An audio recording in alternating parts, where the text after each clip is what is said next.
નમસ્કાર, હું છું ગોપી ઘાંગર અને આપ જોઈ રહ્યા છો નિર્ભય ન્યૂઝ. ગુજરાતમાં ચોમાસું હવે બેસી ચૂક્યું છે અને વરસાદ જે છે એ અત્યારે સૌરાષ્ટ્ર અને ખાસ કરીને દક્ષિણ ગુજરાતના ભાગોમાં વરસાદ વરસી રહ્યો છે. આપણી સાથે પરેશ ગોસ્વામી હવામાન નિષ્ણાંત જોડાયા છે, તેમની સાથે ચર્ચા કરીએ. પરેશભાઈ, આવનારા 24 કલાક ગુજરાતમાં વરસાદ અને એમાં પણ વિસાવદરમાં ચૂંટણી, આ બંને અત્યારે ચર્ચાનો વિષય બનેલો છે. કેવો માહોલ રહેશે આવતીકાલનો અને ખાસ કરીને વિસાવદર અને સૌરાષ્ટ્રના પંથકોમાં? બેન, સામાન્ય રીતે જોવા જઈએ તો નૈઋત્યનું ચોમાસું છે. આમ તો સત્તાવાર રીતે આઈએમડી એટલે કે ઇન્ડિયન મિટિયોલોજી ડિપાર્ટમેન્ટ છે એની જાહેરાત કરતી હોય છે. આજે અમારા માટે પણ દરેક વેધર એક્સપર્ટ માટે એક સંશોધનનો વિષય બન્યો છે. જેવી રીતે જોવા જઈએ તો આજે 18 તારીખ થઈ છે. 16 તારીખે સાંજ સુધીમાં જે ચોમાસાની એન્ટ્રી થઈ હતી એ સૌરાષ્ટ્રના દરિયાકાંઠા વિસ્તારમાં અને દક્ષિણ ગુજરાતના વિસ્તારમાં ચોમાસાની એન્ટ્રી થઈ હતી. ત્યાંથી ચોમાસું પ્રવેશ કર્યું. સ્વાભાવિક રીતે 17 તારીખે થોડુંક આગળ ચાલવું જોઈએ, એવી રીતે 17 તારીખે આગળ ચાલ્યું. પણ આજે બપોર સુધીમાં હવામાન વિભાગ દ્વારા જાહેરાત કરવામાં આવી છે કે ઓલ ઓવર ગુજરાતના ભાગો કવર થઈ ગયા છે અને એ સાથે જે દક્ષિણ રાજસ્થાનના ભાગો છે ત્યાં સુધી ચોમાસું પહોંચી ગયું. એટલે હવામાન વિભાગના જણાવ્યા મુજબ રાજસ્થાનના પણ પૂર્વ અને દક્ષિણ ભાગોની અંદર ચોમાસાનો પ્રવેશ થયો છે. જો કે સંશોધનનો વિષય એ છે કે ભૂતકાળમાં ક્યારેય પણ આટલી ઝડપથી ચોમાસું આગળ વધ્યું નથી. અને આમ જોવા જઈએ તો અત્યારે જે ચોમાસું આગળ વધી રહ્યું છે એની અંદર આગળના ઉપરમાં જે દક્ષિણ રાજસ્થાનના ભાગો હોય, ઉત્તર ગુજરાતના ઘણા બધા ભાગો છે ત્યાં ચોમાસું બેસી ગયું હોય એ પ્રકારના વરસાદો પણ નોંધાઈ નથી રહ્યા, પણ ચોક્કસથી જાહેરાત થઈ ગઈ છે. એટલે હું એક બેઝિક અત્યારે એટલું માનું છું. આમ તો અમે ઘણું બધું રિસર્ચ કરશું, હવામાન વિભાગના અધિકારીઓ સાથે પણ અમે વાતચીત કરીને એનું સલાહ સૂચન પણ લેશું કે આવી રીતે કેમ બન્યું. પણ મારું અત્યારે જે વ્યક્તિગત માનવું છે કે ચોમાસાની અંદર OLR છે એ ખાસ માપવામાં આવતું હોય છે.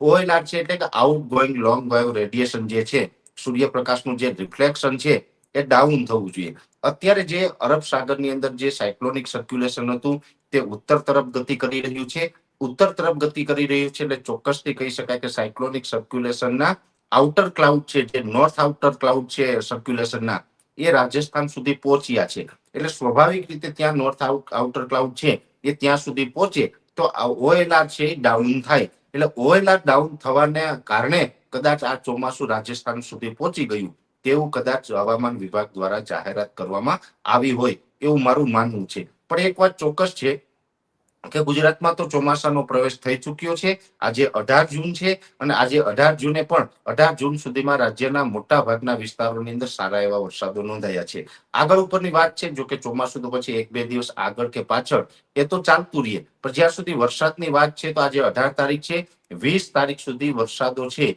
એ રાજ્યની અંદર તીવ્રતા સાથે નોંધાશે, જેમાં ખાસ કરીને દક્ષિણ ગુજરાતના તમામ વિસ્તારો હોય, સુરત, વલસાડ, નવસારી, ડાંગ હોય, બિલીમોરા હોય, બારડોલી હોય, આ તમામ વિસ્તારોની અંદર તીવ્રતા સાથે વરસાદ નોંધાશે. સૌરાષ્ટ્રના 3-4-5 જે તાલુકાઓ, જે જિલ્લાઓ છે જેની અંદર બોટાદ હોય, ભાવનગર હોય, ગીર સોમનાથ છે, અમરેલી છે અને જુનાગઢ છે, આટલા વિસ્તારોની અંદર પણ હજુ તીવ્રતા સાથે વરસાદ છે 20 તારીખ સુધી નોંધાય તેવી શક્યતાઓ છે. અને એ સાથે જે બીજા વિસ્તારો છે જેમાં ઉત્તર ગુજરાતના ભાગો હોય, પશ્ચિમ સૌરાષ્ટ્રના ભાગો છે, કચ્છ જિલ્લાના ભાગો છે, મધ્ય ગુજરાતના ભાગો છે, આ તમામ વિસ્તારોની અંદર હળવાથી સામાન્ય વરસાદો છે એ નોંધાતા રહેશે. એટલે કે અતિવૃષ્ટિ કે બહુ હેવી વરસાદ પડે કે રેડ એલર્ટની પરિસ્થિતિનો સામનો કરવો પડે એવું કઈ નથી. બીજા વિસ્તારોની અંદર સામાન્યથી મધ્યમ વરસાદોની શક્યતાઓ છે, જ્યારે સૌરાષ્ટ્રના 5 જિલ્લા મેં આપને જણાવ્યા તે અને દક્ષિણ ગુજરાતના વિસ્તારો છે તેમાં હેવી વરસાદની શક્યતાઓ હજુ પણ રહેલી છે.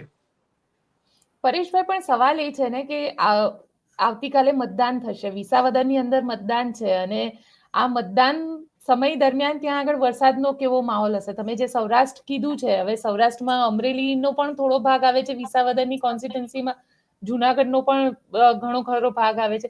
શું ત્યાં આગળ વાતાવરણ કેવું હશે મતદાનમાં? આમ તો બેન, હું તમને એટલું પણ કહી શકું કે વિસાવદર માટે છેલ્લા 2 દિવસથી હું અલગ અલગ જેટલા પણ સોફ્ટવેરો વાપરું છું, વેધર માટેના અલગ અલગ મોડેલોના જે હું પ્રિડિક્શન કરું છું, અલગ અલગ મોડેલોના આધારથી હું વિસાવદરનું લોકેશન વારંવાર ટ્રેસ કરીને છેલ્લા 2 દિવસથી જોઈ રહ્યો છું કે ત્યાંની કન્ડિશન શું છે. અને હકીકત એ પણ છે એમાં દરેક પાર્ટી આવી જાય, અપક્ષના નેતાઓ આવી જાય, મારી પાસે ભાજપ, કોંગ્રેસ અને આમ આદમી પાર્ટી અને અપક્ષ ઉમેદવારના જે ટેકેદારો છે, એના જે કાર્યકરો છે, અનેક કાર્યકરોના મને કોલ આવી, પરેશભાઈ અમારે વિસાવદરમાં વરસાદની પરિસ્થિતિ શું રહેવાની છે, અમારે જાણવું છે. એટલે હું વારંવાર એનું લોકેશન ટ્રેસ કરીને માહિતી આપતો રહું છું બધા મિત્રોને. પણ અત્યારે મારું માનવું એવું છે કે વિસાવદર વિસ્તાર છે એની અંદર બપોર સુધી તો હળવા સામાન્ય વરસાદ કદાચ પડે, બહુ વરસાદની શક્યતાઓ નથી. બપોર પછીનું જે સેશન છે એની અંદર કદાચ વરસાદની તીવ્રતા વધી શકે, કેમ કે વિસાવદર હોય, ભેસાણ છે, ચુડા જેવા વિસ્તાર છે, જુનાગઢના ગ્રામ્ય વિસ્તાર છે, બિલખા જેવા વિસ્તારો છે. આ તમામ જે વિસ્તારો છે એ વિસ્તારોની અંદર બપોર પછીના સેશનમાં થોડુંક વરસાદનું પ્રમાણ વધશે. પણ બપોરે 3 વાગ્યા સુધીનું જે સેશન હોય તેમાં વરસાદો છે સામાન્ય રહે, અને અમુક ગ્રામ્ય વિસ્તારમાં તો બિલકુલ વરસાદ ન પડે. એટલે 3 વાગ્યા સુધી તો ત્યાં વિસાવદરના મતદારોને કોઈ ચિંતા જેવું કઈ કારણ મને લાગતું નથી. સામાન્ય રીતે વ્યવસ્થિત મતદાન કરી શકશે. અને બીજું મહત્વની વાત એ પણ છે બેન, છેલ્લા 3-4 દિવસથી જુનાગઢ જિલ્લો હોય, વિસાવદર, ભેસાણના વિસ્તારો છે, એ તમામ વિસ્તારોની અંદર સારો એવો વરસાદ નોંધાયો છે. સારો એવો વરસાદ નોંધાયો છે. આ તમામ વિસ્તારોની અંદર જે જનતા છે, જે લોકો છે, એ તમામ લોકો છે એ ખેડૂતો છે. અને ખેડૂતો સ્વાભાવિક રીતે પણ વરસાદ બંધ રહે અને પોતાના ખેતરની અંદર કામ કરી શકાય એવો માહોલ જોવા મળે એટલે ઘરેથી સીધા વાડીમાં જતા હોય, પોતાના ખેતી કામો ચાલુ કરતા હોય. હવે છેલ્લા 2 દિવસની અંદર બેન એટલો વરસાદ પડ્યો છે કે ખેતરમાં જઈને કામ કરી શકાય તેવી પરિસ્થિતિ નથી. ખેતરોમાં પાણી ભરેલા છે. એટલે ખેતરોમાં પાણી ભરેલા હોય ત્યારે કામ થઈ શકે એમ નથી. એટલે મોટા ભાગના ખેડૂતો છે એ વાડીએ નહીં જઈ શકે, બધા ઘરે જ હશે. અને ઘરે હશે એટલે ચોક્કસથી એ મતદાન કરી શકશે. અને મતદાન છે એ જેટલા લોકો ત્યાં હાજર છે એ બધાનું પૂરેપૂરું મતદાન કાલ થવાની શક્યતાઓ છે, કેમ કે ખેતરોમાં ખેડૂતો જઈ શકે તેમ નથી. એટલે વિસાવદરની આખી કન્ડિશન છે બેન આ પ્રકારની અત્યારે હું જોઈ રહ્યો છું. તમે વિસાવદરની આ કન્ડિશનની વાત કરી રહ્યા છો, તમને શું લાગી રહ્યું છે ત્યાં આગળ આ વખતે? અત્યારે તો ચૂંટણીના પડઘમ શાંત થઈ ગયા છે, પણ ઓવરઓલ તમને શું લાગે છે ત્યાંના માહોલ, ત્યાંનો ખેડૂતો શું કહી રહ્યા છે? વિસાવદરનો માહોલ તો મને એવું લાગે છે કે જ્યારે લગભગ દેશનું નિર્ણાયક કંઈક યુદ્ધ ચાલતું હોય, અથવા તો ઘણી વખત એવું બને કે કોઈ બહુ મોટા વ્યક્તિ ત્યાં ચૂંટણી લડવા આવી ગયા હોય ને જે માહોલ હોય ને, અને એક એની સાંખનો સવાલ થઈ જાય એવો માહોલ લાગે છે અત્યારે. જેમ કે મોટા માણસ એટલે કે દાખલા તરીકે રાહુલ ગાંધીજી ત્યાં લડવા આવ્યા હોય, પ્રધાનમંત્રી મોદીજી લડવા આવ્યા હોય, અમિત શાહ લડવા આવ્યા હોય, અને એ માણસ કદાચ હારે તો એની ઇજ્જત જાય. કેજરીવાલજી લડવા આવ્યા હોય, એટલે આ બધા મોટા માણસ કહેવાય રાજકારણની અંદર. શ્રેષ્ઠ નેતૃત્વ જેને બધા કહેતા હોય રાજકારણની અંદર. એટલે રાજકારણના મોટા માણસો લડવા આવ્યા હોય ને જે માહોલ બને ને એ માહોલ અત્યારે વિસાવદરની અંદર અમે જોઈ રહ્યા છીએ. જબરજસ્ત ચૂંટણી છે. મતદાનનું પરિણામ XYZ બેન જે આવે એ તો વિસાવદર અને ભેસાણના લોકો કરવાના છે. હા, એક ચોક્કસથી છે, હું તમારા માધ્યમથી વિસાવદર, ભેસાણ અને જુનાગઢના ગ્રામ્ય વિસ્તારના ખેડૂતો હોય કે અન્ય વ્યક્તિ હોય, દરેકને એક અપીલ કરું છું કે આ લોકશાહીનું પર્વ છે. લોકશાહીનું પર્વ લોકશાહીના નિયમ પ્રમાણે ઉજવાવું જોઈએ. એ પર્વ મનાવવું જોઈએ. આપણે આવતીકાલે જેની જે વિચારધારા હોય મતદાન બધાએ ચોક્કસથી કરવું જોઈએ. આ મારી અપીલ છે. કેમ કે મતદાન આપણે કરશું તો જ લોકો દ્વારા ચૂંટાયેલા નેતાઓ આપણે ગણી શકાય. જો લોકો વોટ જ ના કરે ને વોટિંગ ઓછું રહે, એ લોકશાહી માટે સારા સંકેતો હું નથી માનતો. મજબૂત લોકશાહી એને કહેવાય કે જેની અંદર વધુમાં વધુ મતદાન થાય, પછી જેને જે ઉમેદવાર યોગ્ય લાગે ત્યાં આપે, પણ મતદાન ચોક્કસથી બધાએ કરવું જોઈએ એવી મારી અપીલ છે. અને આનું પરિણામ XYZ બેન જે આવે તે, પણ મને એટલું લાગે છે કે અત્યાર સુધીમાં હું પણ રાજકારણની અંદર થોડું ઘણું ઇન્ટરેસ્ટ ધરાવતો વ્યક્તિ છે. અને આપણે ભારતના લોકો છે, સ્વાભાવિક રીતે આપણે બધાને કંઈક અલગ અલગ શોખ હોય. એમાંથી મને પણ એક આ શોખ છે. મેં ઘણી બધી ચૂંટણીઓ જોઈ છે, પણ વિસાવદરની ચૂંટણીમાં આ વખતે જે જબરજસ્ત ફાઇટ જોઈ અને જબરજસ્ત આપણે જે કઈ કહેવાય ને ઘમાસાણ જેવું એક યુદ્ધ જોયું, આવી ચૂંટણી મેં અત્યાર સુધીમાં ક્યાંય જોઈ નથી. મારા જીવનની પહેલી ચૂંટણી એવી છે કે જે મેં આ વખતે 2025માં વિસાવદરમાં જોઈ છે ચૂંટણી.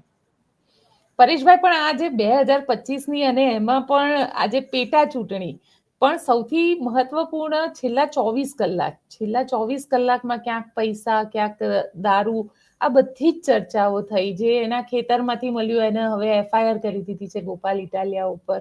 આજે એકબીજા ઉપર FIR કરવી, કમ્પ્લેન કરવી, અને આ બધી જ જે રીતની રાજનીતિ ત્યાં ચાલી રહી છે, ખેડૂતો આના ઉપર શું કહી રહ્યા છે? ખેડૂતો માટે મહત્વની વાત એ છે કે ખેડૂત માટે લડનારો વ્યક્તિ હોવો જોઈએ. હવે આ ખેડૂતો આના ઉપર શું કહી રહ્યા છે? જો બે પહેલી વાત તો એ છે કે હું એક ચોક્કસથી માનું છું.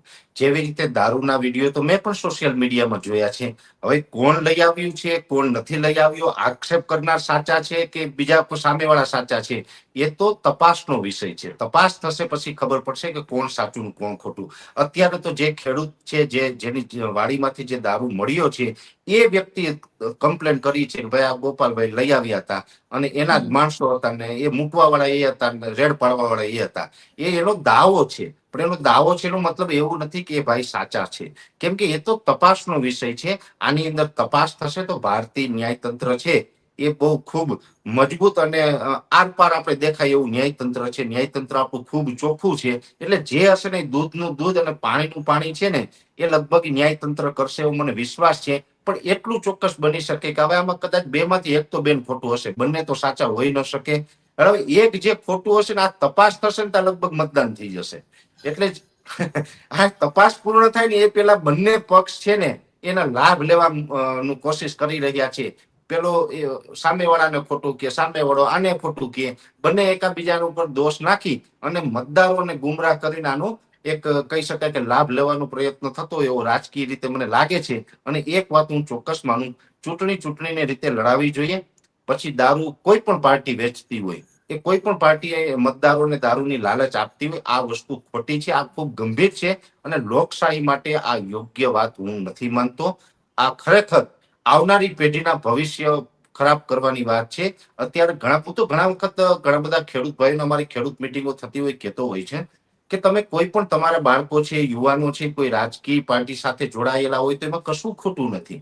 નાનું બાળક હોય ત્યાંથી રાજકીય પાર્ટી સાથે જોડાઈ શકે છે. એ નવું કંઈક શીખે અને એની અંદર જો લીડરશિપના ગુણ હોય તો ભલે એ પણ રાજકારણમાં આવે અને એક આપણે સારું એવું નેતૃત્વ આપે તો એ સારી વાત છે. પણ વડીલોએ, ખેડૂતોએ, બધા મિત્રોએ ધ્યાન એ રાખવાની જરૂર છે. ઘણી વખત બેન એવું બનતું હોય, ચૂંટણી હોય એટલે 2-5 દિવસ કોઈ પાર્ટીના નેતાઓ છે એ યુવાનોને દારૂ પીવડાવે. એ પછી ચૂંટણી પૂરી થાય પછી તો કોઈ એને દારૂ પીવડાવવાનું નથી. ચૂંટણી પૂરી થાય એટલે બે પરિણામ આવે. શું પરિણામ આવે? તો કે જે રાજકીય નેતા હોય છે, રાજકીય પાર્ટીનો જે નેતા હોય છે, જે ઉમેદવાર હોય છે, એ ધારાસભ્ય બની જાય અને સામાન્ય ખેડૂતનો દીકરો છે એ દારૂડિયો બની જાય છે. કેમ કે પેલા 2 દિવસ પીવડાવે પછી તો એ દારૂડિયો થઈ જાય, એને વ્યસન થાય છે. એટલે કોઈના છોકરાઓને રસ્તો ભટકાવો આ કોઈ એક લીડરશિપના ગુણ નથી. જે પણ ઉમેદવાર હોય એ કોઈને પૈસા આપે કે દારૂ આપે તો એ ખરેખર સમાજ માટે ખૂબ ખતરનાક વ્યક્તિ છે. એવા વ્યક્તિને ક્યારેય સપોર્ટ ન કરાય, એવા વ્યક્તિને ક્યારેય લીડરશિપ ન અપાય અને એવા વ્યક્તિને ક્યારેય સમાજમાં સ્વીકારાય નહીં. આમ તો હંમેશા અમારી ખેડૂત મિટિંગમાં અમે ખેડૂતોને એવું કહેતા હોય કે 4 વસ્તુથી દૂર રહેવાનું. આ દુનિયાની અંદર 4 વસ્તુ બેન એવી છે કે એનાથી જે માણસ દૂર રહેશે ને એને ભગવાન પણ દુખી નહીં કરી શકે. એ 4 વસ્તુની અંદર માંસ, મદિરા, પરસ્ત્રી અને જુગાર. આ 4 વસ્તુ છે એ બરબાદીના પાયા છે. 4 માંથી એક પણ વસ્તુને માણસ ટચ કરે એટલે માણસ બરબાદ થાય. એટલે હું બધાને સલાહ આપું છું કે આ 4 માંથી એક પણ કામ ન કરવું. માંસ ન ખાવું એ આપણી સંસ્કૃતિ નથી. માંસ, મદિરા નહીં, પરસ્ત્રી નહીં અને જુગાર ના રમવું. ત્યારે આ વસ્તુથી દૂર રહેવું ને આ વસ્તુ જો આપણે દૂર રહેવાનું અમે શીખવાડતા હોય અને કોઈ રાજકીય નેતા આ વસ્તુને પ્રોત્સાહન આપે તો મારા જેવા વ્યક્તિને આ વસ્તુ ગમતી નથી અને મને નથી ગમતી. એમ હજારો માણસોને આ નથી ગમતું અને ઘણા બધા મિત્રો આનો વિરોધ પણ કરે. પણ થાય એવું કે વિરોધ કરીએ પણ મોટા નેતા હોય ત્યાં તમારા મારા જેવા સામાન્ય માણસનું કઈ ચાલે નહીં. કરવાનું શું વિરોધ કરીને? પણ આ વસ્તુ ખોટી થઈ રહી છે હું ચોક્કસ માનું છું. ચલો છેલ્લો સવાલ તમને પૂછી લો પરેશભાઈ, ઓવરઓલ તમારું જજમેન્ટ શું કહી રહ્યું છે? તમે તો ખૂબ નજીક રહો છો, વિસાવદર ને જુનાગઢ વચ્ચે 30-35-40 કિલોમીટરનું ડિસ્ટન્સ છે. તમારું એસેસમેન્ટ શું કહી રહ્યું છે? આમ તો તમે આગળ એક લાઈન એ પણ એડ કરી દો, તમે હવામાન અંગે આગાહી કરતા હો છો તો રાજનીતિ અંગે વિસાવદર અંગે તમારી આગાહી શું છે? જો બેન હવે આગાહીની બાબતની વાત આવે એટલે એક સ્પષ્ટતા પણ હું આગાહી કરું. સ્પષ્ટતા પણ જે હું હવામાનની આગાહી કરું છું એ મિટિયોલોજીના સિદ્ધાંત ઉપર. મિટિયોલોજી એટલે કે જે કઈ અમે સેટેલાઇટના માધ્યમથી પ્રિડિક્શન કરતા હોય, હું મિટિયોલોજીનો વિદ્યાર્થી છે, એના ઉપરથી અમે ભેજ હોય, પવનની દિશા હોય, વરસાદી સિસ્ટમ હોય, એનું લોકેશન ટ્રેસ કરી અને એ સેટેલાઇટના માધ્યમથી તમામ વસ્તુ પ્રિડિક્શન કરીને અમે આગાહી કરતા હોય છે. પણ રાજકીય રીતે આગાહી કરવી તો હું જ્યોતિષ બેન છું નહીં કે રાજકીય રીતે આગાહી કરું. પણ એક વાત પાકી છે કે હું પણ મેં તમને હમણાં જણાવ્યું ને કે રાજકારણનો થોડોક શોખ મને ખરો અને હોવો પણ જોઈએ, એમાં કશું ખોટું નથી. પવિત્ર રાજનીતિ કરવી ને એ સારી બાબત છે. હું પવિત્ર રાજનીતિમાં માનું છું. એટલે રાજકીય રીતે મેં વિસાવદર ભેસાણના ગામડા હમણાં છેલ્લા 1 અઠવાડિયાની અંદર ઘણા બધા ગામડાના પ્રવાસ પણ કર્યા છે. મેં માહોલ પણ જોયો છે. એટલે એની અંદર માહોલ જોતા મારી આગાહી છે. જેવી રીતે હવામાનનું અમે પ્રિડિક્શન કરીએ એવી રીતે આનું પણ પ્રિડિક્શન છે. અમે ગામડા ફર્યા, એ માહોલ જોતા મને એવું લાગે છે કે લગભગ 15-20 હજાર મતથી ગોપાલભાઈ ઇટાલિયા વિન થશે એવી મારી શક્યતા. મને અત્યારે હું જ્યાં સુધી રાજનીતિ સમજો છું ત્યાં સુધી મને એવું લાગી રહ્યું છે કે 15-20 હજાર મતથી ગોપાલભાઈ ઇટાલિયા ચૂંટાય છે. ચાલો જોઈશું 23મી તારીખે તમારી આગાહી સાચી પડે છે કે નથી પડતી. જી. 23મી તારીખે ફરી ચર્ચા કરીશું આના ઉપર.